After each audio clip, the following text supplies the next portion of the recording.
جا رہی ہے کہ اس کو نماز میں اس انداز سے رائج کرنا چاہیے، لیکن ہم دیکھتے ہیں کہ جو صحیح علماء ہیں بعض اوقات وہ اس کا تذکرہ کرتے نظر نہیں آ رہے.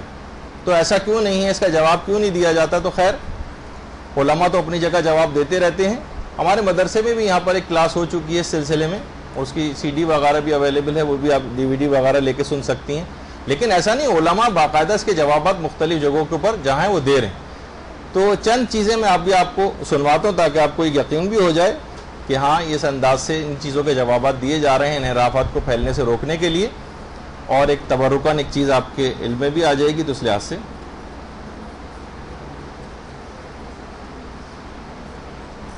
یہ تشہد میں شاعت کے ساتھ ساتھ بڑا مسئلہ ہے. آواز آپ کو آ رہی سر؟ یہ بات آپ فرمائیے کہ رسول اکرم کے دور مبارک اب بھی نہیں آ رہی آواز؟ نہیں آ رہی بھی کسی کو؟ شیعہ میں پڑھی گئی ہے، وہ من گھڑت ہے یا ائمہ والی نماز؟ مثلا آپ ہاتھ کھول کر نماز پڑھتے ہیں جبکہ اکثریت ہاتھ باندھ کر پڑھنے والوں کی ہے. آپ نے ہاتھ کیوں کھولے؟ آپ کو کیسے پتا چلا کہ ائمہ ہاتھ کھولتے تھے؟ آپ نے خود کسی امام کو دیکھا؟ جی یہ کیسے آپ کو پتا چلا؟ اسی تسلسل سے نا، علماء کے ذریعہ اور نسلاً بعد نسلاً جو نماز ائمہ ہدیٰ علیہ الصلوۃ والسلام سے منتقل ہو کر ہم تک پہنچی، ہم یہ سمجھتے ہیں کہ یہی شیعہ کی نماز ہے. ٹھیک ہے، اس شیعہ والی نماز میں 1400 سال میں یہ شیعہ علی ولی اللہ کے قائل تھے یا نہیں؟ کیا شیعہ وہ ہوتا ہے جو علی ولی اللہ کا قائل نہ ہو؟ جتنے بھی ہاتھ کھول کر نماز پڑھتے رہے اثنا عشریوں میں سے، وہ علی ولی اللہ کے قائل رہے یا نہیں؟ علی ولی اللہ دل میں ایمان اس میں رکھتے رہے یا نہیں؟ آذان میں کہتے رہے یا نہیں؟ اقامت میں کہتے رہے یا نہیں؟ تشہد میں کیوں نہیں کہا؟ کیا تشہد میں 1400 سالوں میں کہا گیا؟ ہم نے نکالا ہے تو ہمارا جرم ہے. ہم نے اگر اشہد ان علی ولی اللہ کی لفظیں تشہد سے آ رہی تھی ہم نے نکالی ہے، پھر تو آپ ہمیں مجرم بنائیں. میرا سوال یہ ہے کہ گزشتہ 1400 سال کے شیعوں کے ہاں تشہد میں اشہد ان علی ولی اللہ کیوں نہیں تھا؟ کیا وہ شیعہ نہ تھے؟ کیا وہ علی ولی اللہ پر ایمان نہیں رکھتے تھے؟ جی رکھتے تھے، شیعہ تھے، نماز پڑھتے تھے. جو نماز نہیں پڑھتے تھے ان کی بات کو چھوڑ، جو نماز پڑھتے تھے، جو نماز وہ ان 1400 سالوں میں پڑھتے چلے آئے ہیں، علی ولی کی ولایت پر ایمان رکھنے، علی ولی کی آذان میں شہادت دینے اور اقامت میں شہادت دینے کے باوجود نماز کی تشہد میں وہ کیوں نہیں پڑھتے تھے؟ اس کا مطلب یہ ہوا کہ اہل بیت رسول کی نماز جو ان کی طرف منتقل ہوئی نسلاً بعد نسلاً، اس کے تشہد میں شہادت ولایت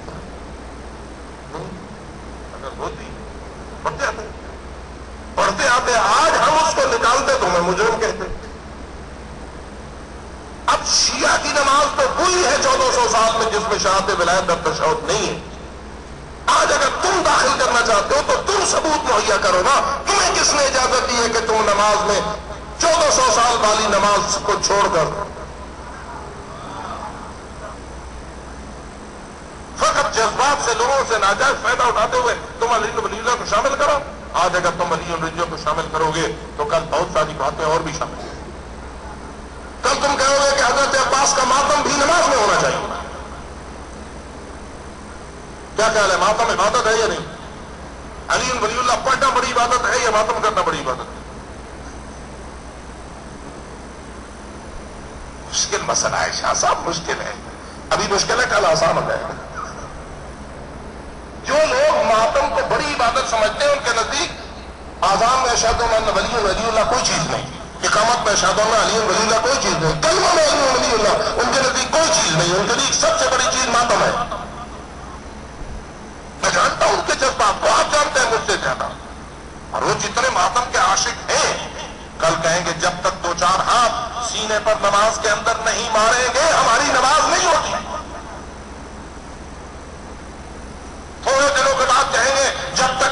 نماز کے اندر ایک تو خون کے قطرے نہ نکلے، زنجیر کا ماتم نہ کیا جائے، بلیڈ نہ مارے جائے، اس وقت تک نماز صحیح نہیں ہوتی. تو کیا تمہیں ہم اجازت دیں کہ تم جو مرضی آئے نماز کے نام پر شامل کرو اور ہم تمہارے مرید اور نوکر ہیں؟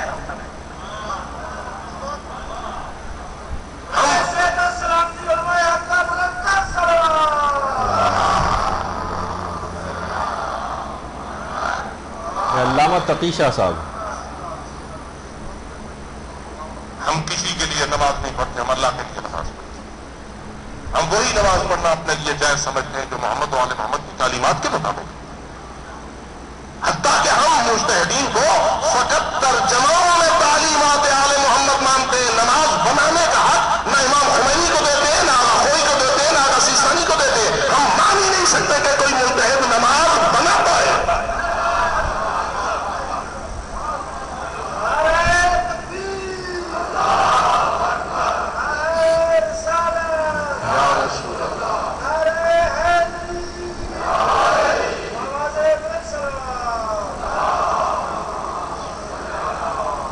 مجتہد بھی اگر کوئی فتویٰ دیتا ہے تو سینکڑوں مجتہد اس کے دلال کے اوپر نگاہ رکھے ہوئے ہوتے ہیں کہ اس کی کوئی دلیل ہے، اس کے پاس شرعی دلیل ہے یا ویسے ہی کہہ رہا ہے. اگر بغیر دلیل شرعی کے کوئی بات کہے تو علماء کہہ دیتے قولہ سوا، اس کا پیشاب اور اس کی بات برابر ہے. مذاق نہیں ہے. آپ کو تو چونکہ پتہ نہیں کہ حوزجات علمیہ میں علوم کو کیسے پھیلایا جاتا ہے اور دروس خارج ہوتے کیا ہے اور ادلہ شریعہ ہوتے کیا ہے اور قرآن اور حدیث اور ان ادلہ شریعہ کے ساتھ فتاوا کو کیسے پیش کیا جاتا ہے. مذاق نہیں ہے. ایک شخص کو کوئی اختیار نہیں دیتے حوزہ کہ وہ اپنی مرضی چلائے. کسی کی مرضی کا نام دین نہیں. دین اس کی مرضی کا نام ہے جس کے سامنے حسین نے اپنا سر کٹا دیا. دین اس کی مرضی کا نام ہے کہ جس کی مرضی کو رواج دینے کے لیے علی کی بیٹیاں معمولی بات ہے. کیا کہہ رہا ہے حسین؟ بذنبک ذوقک وتسلیم لامرک، تیری رضا پہ راضی.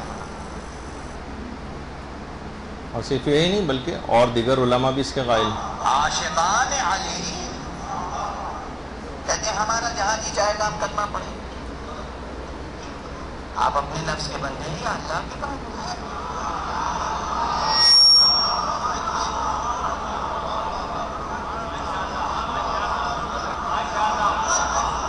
اللہ کے سامنے ضد کا کوئی محل نہیں. ضد کا کلمہ درست ہے، بلا فاصل ہے. لا الہ الا اللہ محمد رسول اللہ علی ولی اللہ، اس میں کوئی شک نہیں ہے. مگر کہنے کے مواقع ہیں، ہر وقت موقع، ہر نقطہ مقام دار ہے. آواز آ رہی ہے آپ لوگوں کو؟ آواز بہت کم ہے. کہیں گے جہاں اعلان کرنے کی ضرورت ہے اعلان کریں گے، جہاں چپ رہنے کی ضرورت ہے چپ رہیں گے.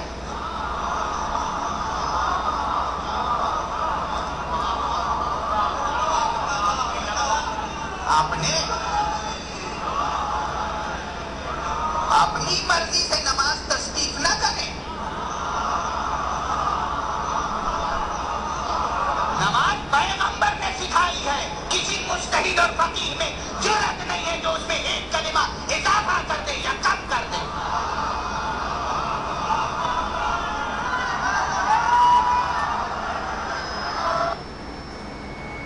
اچھا، بہت ساری چیزیں ایسی ہیں کہ باقاعدہ اب آپ دیکھیے کہ بہت سی چیزیں پیش کی جا رہی ہیں لوگوں کے سامنے اس انداز سے، باقاعدہ کتاب وغیرہ کھول کے بھی دکھانے کی کوشش کی جاتی ہے.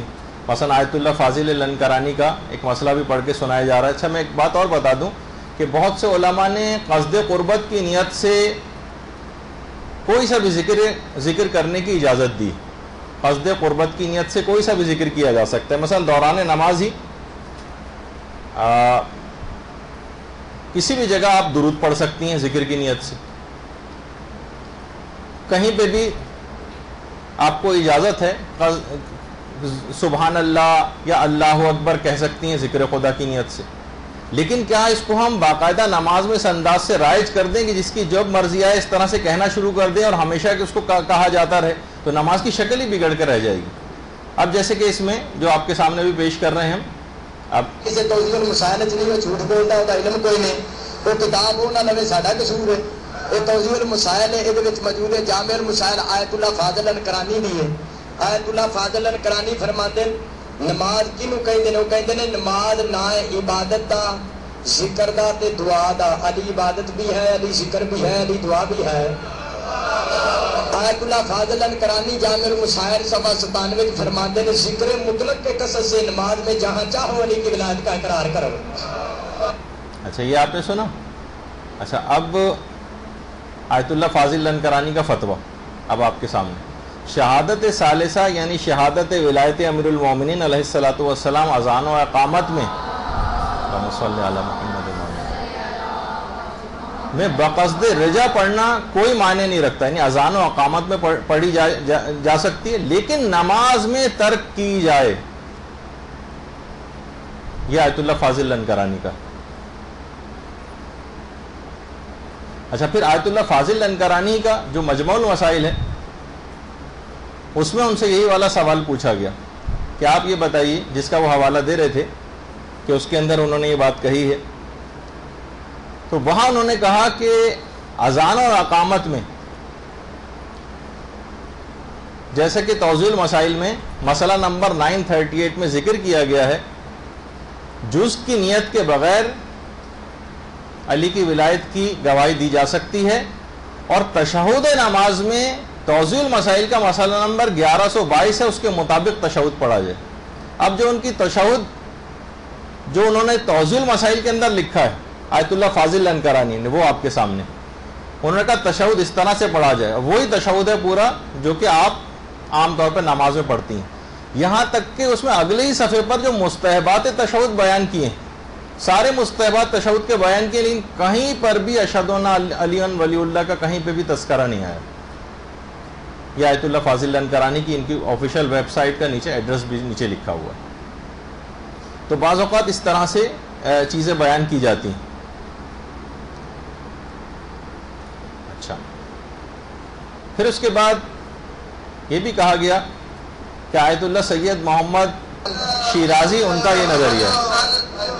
آیت اللہ سید محمد شیرازی انہوں کی تقلید میں باقی ہوں، میں خود انہوں کو اعلان پوچھے جا کے انہوں نے کیا اشکال و شرعی نہ دار ہے کہ اشکال و شرعی نہیں آپ پڑھ سکتے، تو لڑن والی کی لوڑ ہے کہ آپ بھی آخنے علی ولی کا کچھ نہیں تو کسی نے۔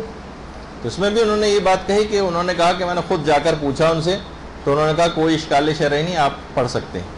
اچھا اب آیت اللہ سید محمد شیرازی کا اگر فتویٰ دیکھیں تو انہوں نے یہ کہا ہے کہ شہادت توحید اور شہادت رسالت کے علاوہ نماز میں اضافہ نہ کیا جائے، یہ ان کا فتویٰ ہے دستخط و مہر کے ساتھ۔ اچھا پھر کہا آیت اللہ سیستانی نے اجازت دی۔ اب لوگ ظاہر ہے کچھ نہ کچھ بیچ میں کہہ رہے ہیں کہ ایسا نہیں ہے مسئلہ، آپ غور سے سنیے۔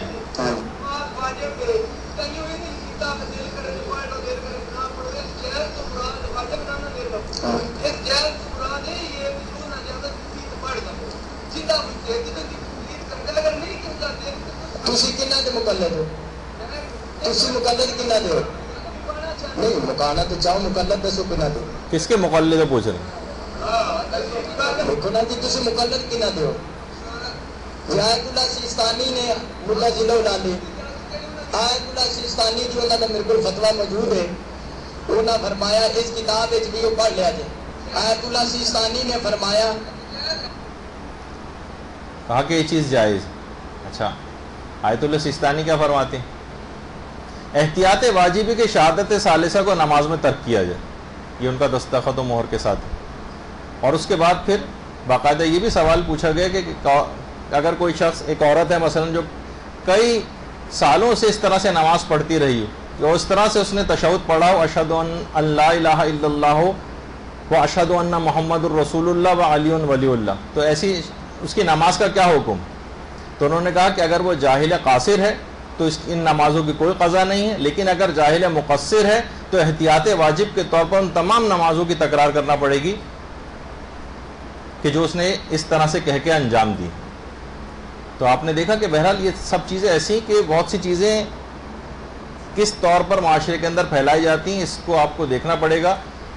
ہاتھ میں بھی اگر کوئی شخص کتاب اٹھا رہا ہو تو اس کی صحیح عبارت کو، اس کا مفہوم سمجھنا پڑے گا. قصد قربت کی نیت کون سی ہوتی ہے لوگوں کو تو نہیں پتا، کہ جس کے تحت بہت سے علماء نے اگر اجازت دی بھی تو قصد قربت مطلقہ کی نیت سے. اچھا، اب اس کے بعد اگر ہم رہبر معظم آیت اللہ خامنہئی کا فتویٰ دیکھیں تو انہوں نے بھی یہ فرمایا، یہ سوال یہ پوچھا گیا کہ کیا تشہد میں اشہد ان امیر المومنین علی ولی اللہ کہنے سے نماز باطل ہو جاتی ہے؟ تو انہوں نے جواب میں فرمایا کہ ان امور کو جو واجب نمازوں کے تشہد میں وارد نہیں ہوئے ہیں اس قصد سے بجا لانا کہ وہ شرع میں وارد ہوئے ہیں، یعنی خدا نے واجب کیے ہیں، یعنی تشہد کا جز ہے، تو اس سے نماز باطل ہو جاتی ہے، چاہے وہ زائد امور بذات خود حق اور صحیح کیوں نہ ہو. یعنی امیر المومنین کی ولایت ہمارا جزو ایمان ہے، چاہے کتنی برحق صحیح کیوں نہ، اپنی طرف سے ہم اضافے نہیں کر سکتے دوران نماز. اور یہ الگ سے بھی فتویٰ ہے.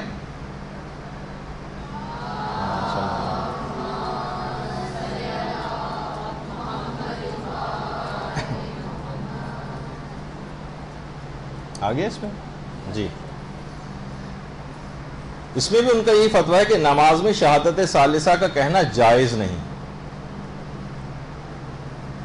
اور امام خمینی کا بھی یہی نظریہ تھا، کہا کہ جس طریقے سے متعارف ہے لوگوں میں تشہد اسی طریقے سے پڑھا جائے.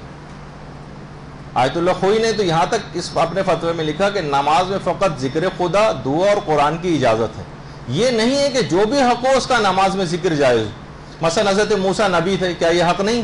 حضرت عیسیٰ نبی تھے، کیا یہ حق نہیں ہے؟ آئمہ 12 ہیں، یہ سب امور سب برحق ہیں، مگر اس قسم کے امور حقہ کو بھی نماز میں داخل نہیں کیا جا سکتا. واضح طور پر ہے مسئلہ. تو تفصیل تو اپنی جگہ پر آئے گی. اور خود آیت اللہ محسن الحکیم طباطبائی تو کہتے تھے شہادت ثالثہ کا تشہد میں پڑھنا جائز ہی نہیں اور مبطل نماز بھی. حافظ بشیر نے تو یہاں تک یہ جملہ کہا کہ تشہد میں شہادت ثالثہ کے اضافے کا مطلب یہ ہے کہ نماز کا صحیح علم نہ ہمارے گزشتہ علماء کو تھا، نہ العیاذ باللہ کسی معصوم کو. یعنی اب ہمیں آ کے پتہ چل رہا ہے 1400 سال بعد کہ یہ چیز پڑھنی چاہیے.